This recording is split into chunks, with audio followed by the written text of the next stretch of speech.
Dan yang kedua, mari kita gunakan pandangan optimistik. Maka boleh saja Bapak Ibu, kita ini sekarang istilahnya di dalam suasana kebangsaan atau suasana keumatan, banyak masalah-masalah yang menimpa kita.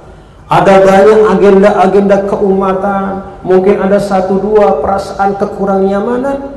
Tapi ingat, di balik banyak hal-hal yang masih menjadi PR itu, sesungguhnya nikmat Allah jauh lebih banyak.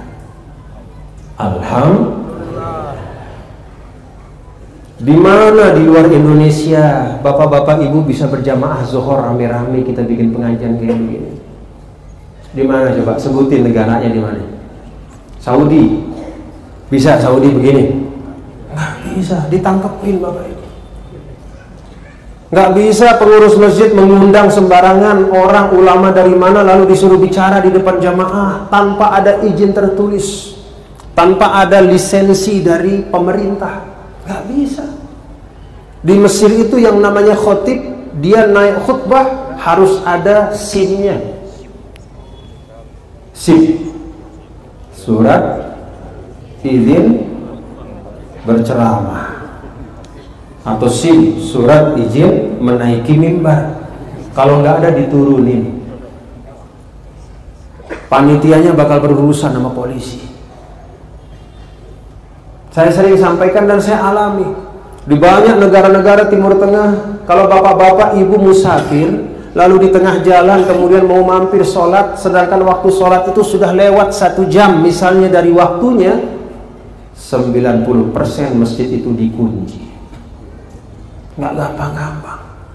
Apalagi mau taklimah, mau pengajian, mau tablik akbar, tablik asgor saja susah. Akbar itu besar, asgor itu kecil. Ibu-ibu majelis taklim begini emang ada di selain di Indonesia? Nggak ada. Itu nikmat kita berislam di Indonesia. Kalau mau dicari-cari namanya ada ini ada itu pasti ada. Tapi mari kalaupun itu ada kesulitan, ketidaknyamanan, jangan jadikan itu sebagai beban, tapi anggap itulah tantangan dakwah kita. Perbanyak syukur, alhamdulillah. Saya tinggal di Mesir 7 tahun, saya tahu persis bagaimana kita berislam. Memang di Mesir itu termasuk sangat bebas dibanding yang lain dalam berislam. Tapi itu pun naik mimbar harus ada surat izin berkhutbah atau menaiki mimbar. Nggak bisa, apalagi mau di tengah tanah lapang. Oh, itu bisa ditangkap sama tank itu. Mau bikin di tanah lapang misalnya ada tablik akbar, tidak bisa. Di mana sebutkan? Maka alhamdulillah di Indonesia ini dengan segala hal-hal yang terjadi kita wajib mensyukuri karena ruang kita untuk berislam itu terbuka dengan lebar. Alhamdulillah. Bahkan Bapak Ibu Saudara sekalian, kalau kita mau jujur nih, Indonesia ini adalah negara yang jumlah rumah ibadahnya termasuk terbanyak di dunia. Kita nggak kekurangan masjid. Lombok saja itu disebut pulau 1000 masjid. Padahal NTB itu bukan 1000, lebih 5000 masjidnya. Tambah musola belasan ribu, mungkin sampai 20.000. Di Tasikmalaya, kabupaten plus kota, masjidnya banyak nggak? Kurang masjid nggak? Kurang jemaah nggak? Ya, pintar sekali, nggak usah jelasin lagi. Jadi kita adalah bangsa dan umat yang tak kekurangan masjid, tapi masjidlah yang kekurangan jemaah. Ini tertawa yang bukan menunjukkan kita senang nih Bapak ya. Kalau kata orang Arab, syarrul baliyah mayudhi. Itu musibah kalau udah berat banget, air mata sudah habis, kompensasinya kita ketawa. Tapi ketawa karena udah nggak bisa nangis lagi. Itu musibah yang sudah berat. Rasa-rasanya seperti itu tadi ketawanya. Bagaimana kita sesungguhnya fasilitas untuk kita membangun keislaman kita di Indonesia ini alhamdulillah terbuka lebar. Mari kita manfaatkan sebaik-baiknya. Kita bangun semangat keislaman kita. Kita bangun kepercayaan satu sama lain antara kita komponen umat. Agar umat-umat yang lain pada akhirnya bisa percaya bahwa kita sebagai umat Islam ini cocok menjadi pemimpin peradaban. Mari kita antar bangsa Indonesia ini juga saling percaya, agar bangsa-bangsa di luar Indonesia juga percaya bahwa Indonesia itu pantas untuk memimpin peradaban.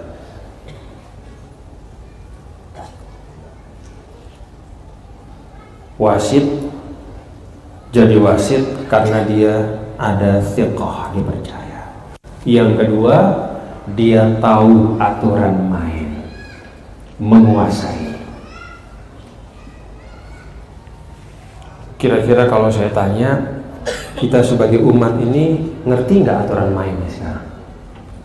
Ngerti nggak kita bagaimana ekonomi di Indonesia ini bergerak? Ngerti nggak kita? Uang-uang yang kita masukkan ke bank itu ngerti nggak kita kemana dia mengalir?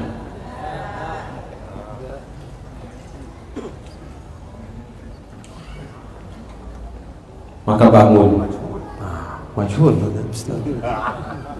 Jadi kita kebanyakan nggak ngerti nih, gimana mau jadi wasit? Kan wasit itu pegang peluit, dia tahu kapan pelanggaran, prit. Kenapa prit? Ya karena Anda ngelanggar. Dia tahu aturan. Dia dipercaya karena pengetahuannya paling lengkap. Maka kalau ingin menjadi ummatan wasatah, kuasai semua aturan-aturan main yang ada. Sunnatullah di dunia ini kuasai. Jadi ekonominya kuasai, ilmu-ilmunya tentang bagaimana membangun ekonomi yang baik. Kemudian juga kemajuan ilmu teknologi kuasai. Ada di situ di Swedia nama lembaga yang memberikan penghargaan bagi ahli-ahli ilmu pengetahuan dunia yang beragama Islam, hanya sedikit, 1 atau 2 orang dari ratusan bahkan ribuan orang mungkin yang dapat hadiah Nobel. Ada kemudian Arab Saudi membuat inisiatif untuk mengeluarkan ada namanya Jaizah Malik Faisal lil Ulum, hadiah Raja Faisal untuk ilmu pengetahuan. Maka diberikanlah ilmuwan-ilmuwan. Siapa yang ternyata dapat? Sama juga. Walaupun hadiahnya keluar dari Arab Saudi, sama saja mayoritas yang mendapatkannya adalah saudara-saudara kita yang non-muslim. Jangan kita salahkan mereka. Mereka mengerti aturan main. Kita nih, Bapak Ibu nih, kita tinggalkan aturan main itu. Itu sebabnya Bapak-bapak dan Ibu-ibu, mari kefahaman dan kemengertian yang kita bangun. Anak-anak dari ibu-ibu, bapak-bapak dan anak-anak kita semua, mari kita tanamkan. Kita tanamkan pada diri mereka kecintaan pada ilmu, supaya mereka tahu bagaimana mengolah dunia mereka ke depan.